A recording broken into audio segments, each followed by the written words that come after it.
Xavier Worthy. I mean, dude, it is crazy how much that threat of speed and vertical ability to push the ball down the field affects the entire offense. Yeah. The one guy that we got to talk about is Patty Mahomes. No question about it. A lot has been made about not taking as many shots down the field, yada, yada. The big playability's gone. Is Pat Mahomes as good as he was? I love hearing the stuff that starts to go after like 4 or 5 games. Like, I don't know. If you look at a couple years now, he hasn't been the same. Like, I cannot wait. Worthy's back. I know you guys are getting Rasheed back in a couple games. This offense, I really feel like it's about to take off. Like, it's exciting to watch.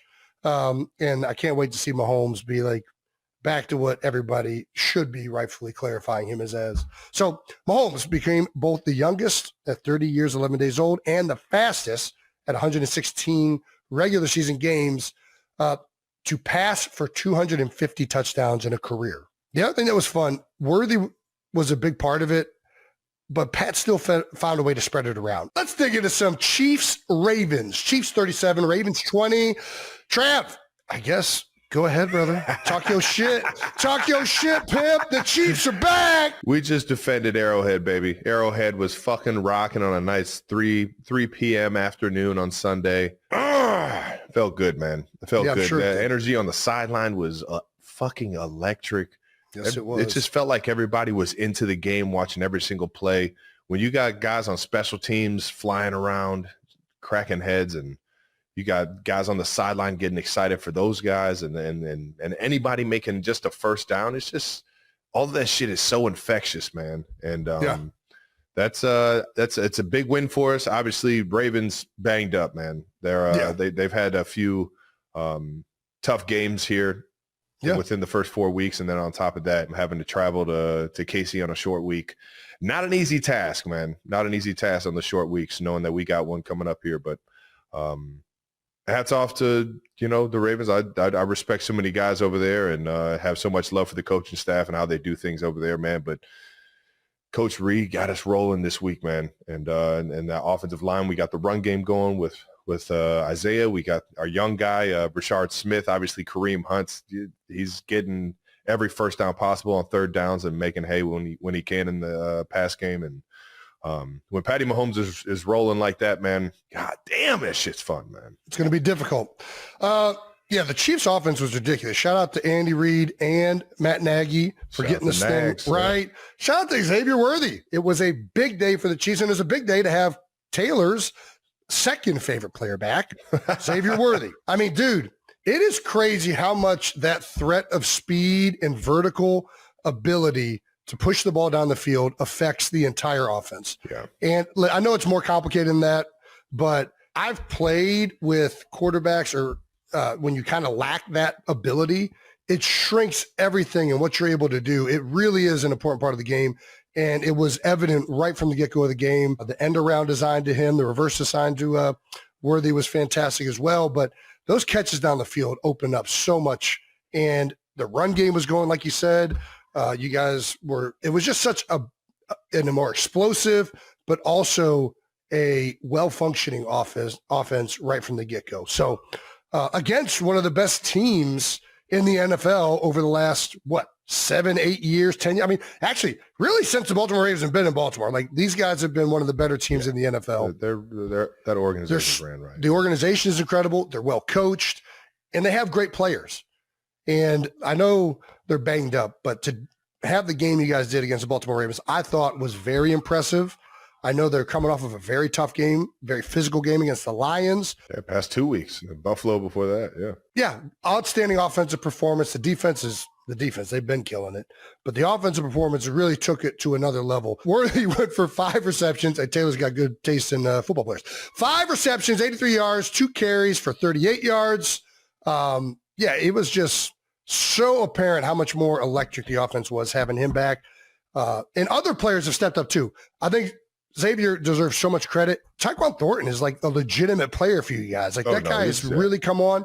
We've mentioned Juju didn't have like the biggest impact in this last one, but he's been impactful all through the start of the season. A lot of big time first down catch. Listen, Juju's in there. We got Hollywood Brown making plays. Hollywood Brown, another touchdown. Got him in the end zone again. It's just when everybody's getting a piece of the pie like this, man, it's so much fucking fun, man. It's so much fun, man. And you're talking about Xavier and his speed down the field, but I don't think enough is said about what he does with just the ball in his hands. Like you said, the end around.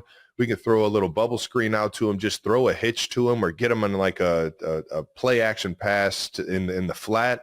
Whatever the play design is, if we get the ball in his hands, it's even harder for the defense to tackle the guy. But it's a good point because I think a lot of the times speed guys are linear players. Yeah, and all they offer is that straight line type stuff or like a post. Xavier is actually more. At least appearing more and more similar to what you guys lost when you lost Tyreek Hill. And we can talk about that injury in a second, but that dynamic ability to do all those things underneath and the gadget plays, it keeps a defense so honest, and they have to respect, and the box widens and the safeties have to be ready to react to all that stuff. It is a dynamic part of an offense that really a lot of attention needs to be put on that guy, man. And that just makes it easier on everybody. 1-5 included, offensive line included. Yep. And the big guys got us rolling in the run game, which really got everything started off the right way there in that first half. Yeah. Also, we talked about a second, Chiefs defense. I mean, listen, they played unbelievable against the Eagles. They played great last week against the Giants, and they went up against probably one of the most, first of all, run efficient teams in the last 7-8 years since Lamar's been there, and especially since Derrick Henry's been there, even though Henry's kind of having a slow start to this season, and one of the most high-powered scoring offenses. And they went out and had themselves a day again. A few turnovers, man. Turnovers make a big deal. You're right.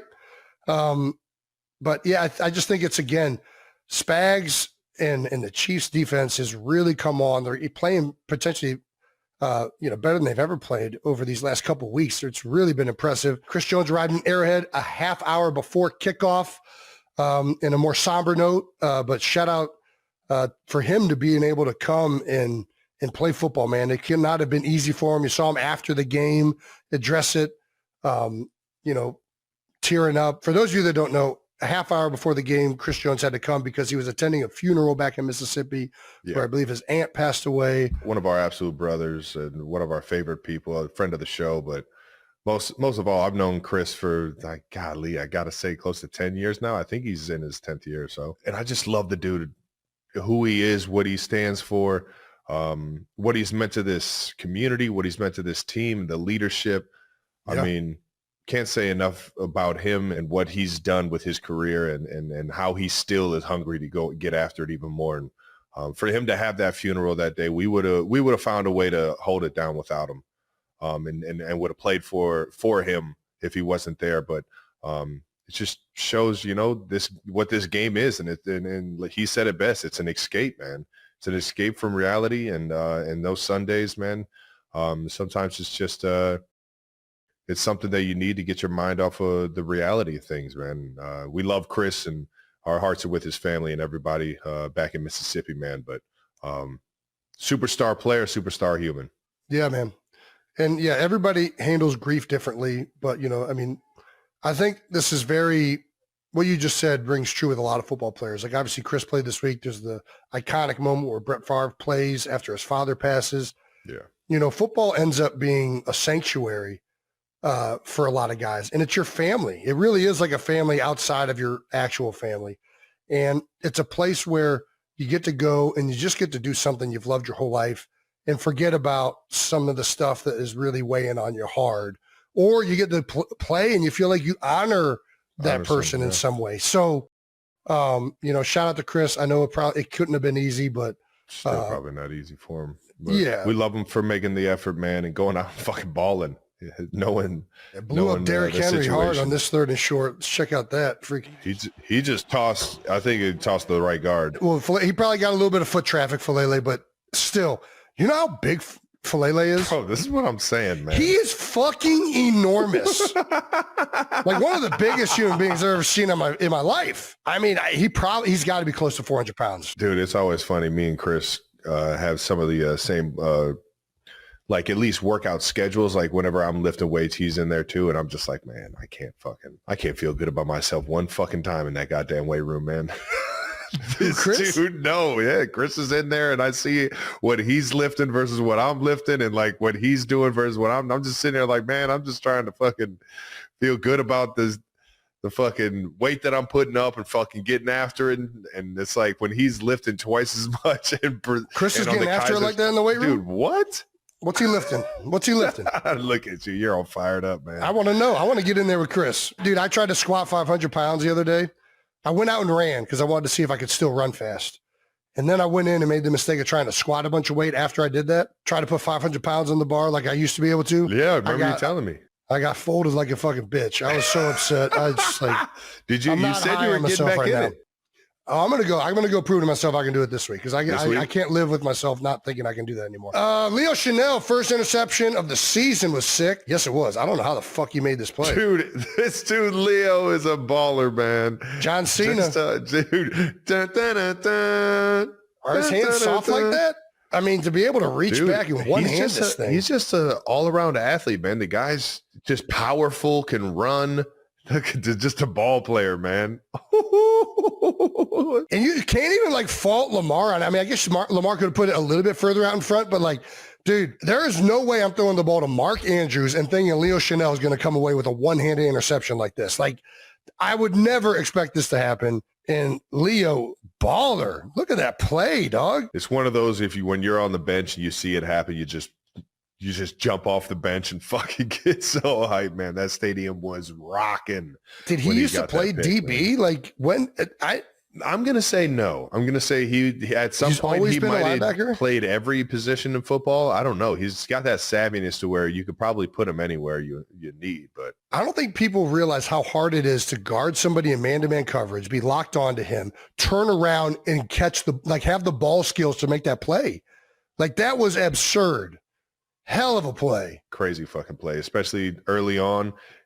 I think we had just kicked a field goal. They were up 7-3. So like we're looking for a defensive stop to get us back out there. And sure enough, Leo comes up with a huge fucking play. Only got 3 out of it, but nonetheless put up some points and got a nice highlight out of it. No doubt. Yeah, for those of you wondering, it might be Fa'alele, or it's just Falele. 6'8", 370 pounds. God damn. He's a monster. I've stood next to the guy. It's eye-catchingly big. Big man. Big man. I bet the 370 is wrong, too. That's like a roster rate when you get so heavy that they start like going down. I'm serious. That dude is 400 pounds. You're not convincing me otherwise. That dude is he's a couple of cheeseburgers away in the morning after he puts his like in some bottles of water, and then all of a sudden he's 400. There ain't no way. And then the one guy that we got to talk about is Patty Mahomes. No question about it. A lot has been made about not taking as many shots down the field, yada, yada. The big playability's gone. Is Pat Mahomes as good as he was? I love hearing the stuff that starts to go after like 4 or 5 games. Like, I don't know. If you look at a couple years now, he hasn't been the same. Like, I cannot wait. Worthy's back. I know you guys are getting Rasheed back in a couple games. This offense, I really feel like it's about to take off. Like, it's exciting to watch. And I can't wait to see Mahomes be like back to what everybody should be rightfully clarifying him as. So Mahomes became both the youngest at 30 years, 11 days old, and the fastest at 116 regular season games to pass for 250 touchdowns in a career. The other thing that was fun, Worthy was a big part of it, but Pat still found a way to spread it around. Like there were so many guys that were touching that ball and making plays. And it's, we already talked about it. Yeah. Juju. We got a lot. It's some of those RPOs, man. I know a lot of people are like, I'm out on the RPOs here and there, but Pat, I think had like 40, 50 yards at least alone on RPOs. And that's him being that Texas gunslinger out there, baby. Just out there throwing it from the hip, throwing it sidearm over the top of guys, around guys, and really forcing the defense to have to make the decision. Are we going to fucking defend the pass, or are we going to have to get in here inside the box and really get after the run? And that puts a strain on the defense. And that's why they work so well. Obviously our under center runs, we love those too, because we love to play action off of those, or at least I do. But at the same time, it's like, man, what Pat Mahomes does best is he sees the field and he finds ways to get the ball to guys in those RPOs, man. And, here's what happened. And I hate when people make blanket statements like, "Oh, RPOs aren't as good anymore." It's like it all fucking works. You just got to protect it. Like, yeah, if you come out and every time you're in a fucking 2x2 set on first and second down and the back is to the receivers right there and you run an RPO, yeah, no shit, it's not going to work because the defense knows what you're about to do, right? But if you go and do these things out of unique formations, or you do other things like sluggos off of them and things that exploit players cheating RPOs, like, you're still going to be just fine, all right? There's no question they have a place in it. So does play action under center. I don't get me started. I'm fucking dude. I love a good balanced attack on it all, man. Here's what it all comes down to. It's all like was it Sun Tzu's Art of War? Like, dude, know your enemy and make sure your enemy doesn't know you. That's pretty much it. And know the terrain. That's to be successful in battle. Know the terrain. You got to know the terrain. What kind of cleats you're going to wear? What's the weather that's going to happen? Where are we at? Right? Yep. Know your enemy. Right? Yep. Know what they do well, what they do out of their formations. How do we stop them? And what do we want to exploit on their defense? And then don't be predictable. Anyways, I don't even know what the fuck started that rant. Travis, is the version of the Chiefs what you expected for them coming into the season? We've already kind of answered that. Yeah, 100%. I think it's even more. I think you could assume that Tyquan Thornton was going to have the year he's having, and you can assume that, Well, I didn't assume that. I know you did. I could. Based off of just what we've shown in practice and everything like that. But I think, even Xavier's taken his game up to another level. I think he's taken his game to, with the ball in his hands, he seems more comfortable. He sees the field better. So I think it's exceeding expectations in my mind, and we just got to keep that thing rolling. The Kansas City Chiefs had a big Sunday. In a surprising battle of 1-2 teams, the Chiefs rolled past the Baltimore Ravens to continue their season's turnaround after losing their first 2 games. Kansas City put up 37 points too, showing off some of its offensive explosiveness that used to be such a trademark of the Chiefs. Travis Kelce was just a start of the mix, but the future husband of Taylor Swift had a solid day, like many of his teammates. Travis Kelce had a solid, if not spectacular, Week 4 Sunday game against the Ravens. Kelce finished with 5 catches for 48 yards. His longest catch was for 15 yards. Patrick Mahomes targeted Kelce 5 times, so the tight end caught all of his targets. Kelce tied for the team lead in catches with receiver Xavier Worthy, who had 5 grabs for 83 yards. While Kansas City pushed back into the mix in the AFC West, dominating the Baltimore Ravens 37-20 on Sunday at Arrowhead Stadium. Patrick Mahomes led the Chiefs offensively, passing for 270 yards and 4 touchdowns with no interceptions. He took advantage of the return of speedy wide receiver Xavier Worthy, who caught 5 passes for 83 yards and also carried the ball twice for 38 yards. The Kansas City defense sacked Ravens quarterback Lamar Jackson 3 times, picked him off once, and held him to 147 yards passing. Jackson also lost a fumble in the first half. He left the game in the third quarter with what was reported to be a hamstring injury and did not return. The Chiefs, 2-2, have won 2 straight to move within a game of the AFC West, leading Los Angeles Chargers 3-1, who lost to the New York Giants on Sunday. The Ravens, who won the AFC North last season, dropped to 1-3. Since 1990, only 35 teams have reached the playoffs after starting 1-3. Heading into the week, the Chiefs appeared to be on the verge of falling nearly out of the AFC West race even this early. Facing a top NFL team in the Ravens, the Chiefs were a home underdog in a contest that could potentially send them to 1-3. Meanwhile, the Los Angeles Chargers at 3-0 with the previous win over the Chiefs in Week 1 were facing the 0-3 Giants with a chance to go up 3 games in the division with an early tiebreaker. Then, Sunday happened. And the AFC West, the division the Chiefs have won 9 straight seasons, suddenly seems wide open once again. The Giants, behind rookie starter Jackson Dart in his debut, picked off the Chargers with a 21-18 home win. Combine that with the Chiefs' statement victory over the Ravens, and the Chiefs made up a lot of ground in one day. NFL projections from The Athletic's Austin Mock agree. Heading into Week 4, Mock's numbers had the Chargers at 62% to win the AFC West, with the Chiefs at 23%. And now, Los Angeles remains the favorite at 48%, but Kansas City is back up to 36% to take the division. That's a healthy jump for Kansas City, especially considering this was the result of only 2 Week 4 results. And by the way, Mock has the Chiefs at 75% to make the playoffs. The Chiefs welcome back Worthy after he missed 2 weeks with a shoulder injury, and it was difficult to overstate his immediate impact. Worthy flashed speed early with a 37-yard reception down the sideline, then followed that up with a 35-yard end-around run. That was enough to keep a beat-up Ravens defense guessing all game.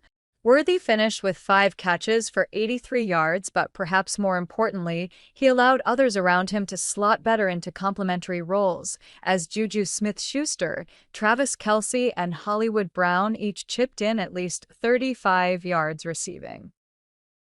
One of the biggest frustrations from the Chiefs' 1-2 start was that the offense seemed to make every yard look difficult. It wasn't much fun to watch. Meanwhile, Mahomes too often appeared to be trying to carry the offense on his back as he scrambled for critical yardage while also taking extra hits. It's why Sunday's flashback had to be such a welcome sign for Chiefs fans at Arrowhead Stadium.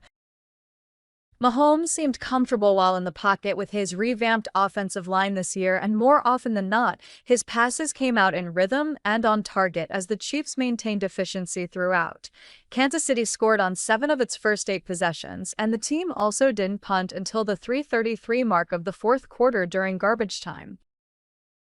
Also encouraging, the Chiefs' offense looked like this with only 2 more weeks to get through before top receiver Rice returns from his 6-game NFL suspension.